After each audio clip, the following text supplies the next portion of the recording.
This video will contain spoilers for the world and story of Wings of Fire. Please beware. Good morning, Cam here from Briar Hearth, and on today's episode of Wings of Fire lore, we are going to talk about RainWings. RainWings are pacifist, jungle-dwelling dragons with multiple features setting them apart from the other tribes of Wings of Fire, sometimes getting them into trouble instead of out of it. Generally, this tribe is lazy, almost irrelevant for most of the series. However, in Legends Darkstalker, they seem to be more prominent in society, given Queen Lagoon's quote, "If we find another animus in the tribe, that would make us twice as powerful, which would be quite useful given how the Mudwings and Rainwings have been behaving lately."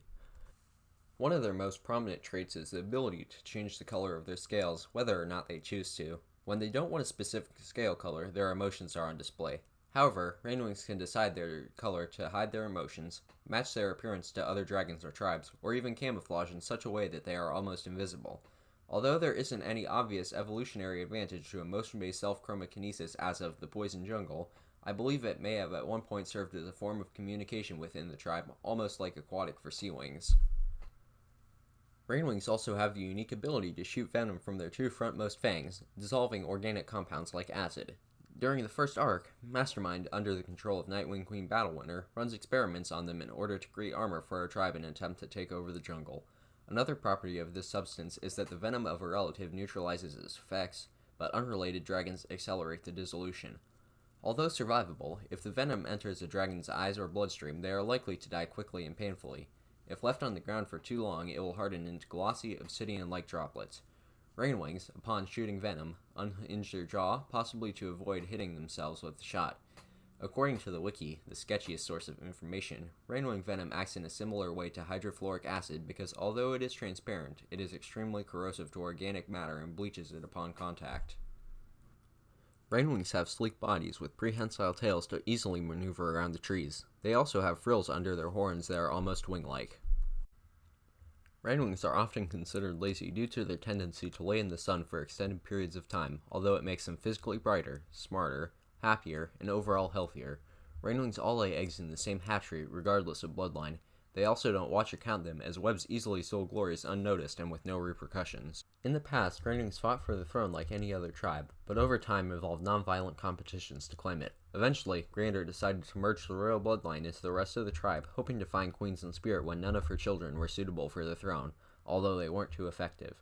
Ultimately, she decided to share the throne, each queen getting 1 month at a time until ex-Queen Splendor's abduction, where another simply took her spot.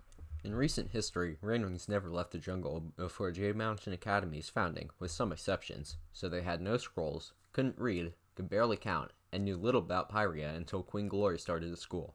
However, as stated earlier, they once may have been militant and a lot less aloof of the outside world. In Darkness of Dragons, it is proven that they could once read and write when Moon and Kibli found an old scroll written by a Rainwing. Rainwings have blowguns and sleeping darts to defend their village, not wanting to use their venom to harm others. After Darkstalker leaves the jungle, the Rainwings begin to sort out families, which may be important to Pyria's future. They also keep and take care of sloths as pets, their unique veganism keeping them from eating them. Other tribes have pets, like Winter's Scavenger, but most dragons would be likely to eat them. And now for a segment I like to call Fun Facts with Reddit. From iDinosaur, best tribe, changed my mind. And in response, FBI open up that ass says, I'm with you, they are almost all innocent cinnamon rolls. From Sharp Knife, Easy Life, you can find a handful on their wiki page. Here's an interesting one. Even though Rainwing venom only works on living things, it melted Queen Scarlet's gold chainmail armor on page 238 of the Dragonette Prophecy. Moose says, Rainwings and Beetlewings, later Silkwings, were once of the same/similar tribe. A lot of people know this, but it's a very short few lines in the latest book, so I figured it's worth sharing anyways. From Archidon Warrior, Rainwing venom isn't actually venom. It's an acid, most likely produced in the digestive system of the dragon somewhere, then funneled into the frontmost fangs.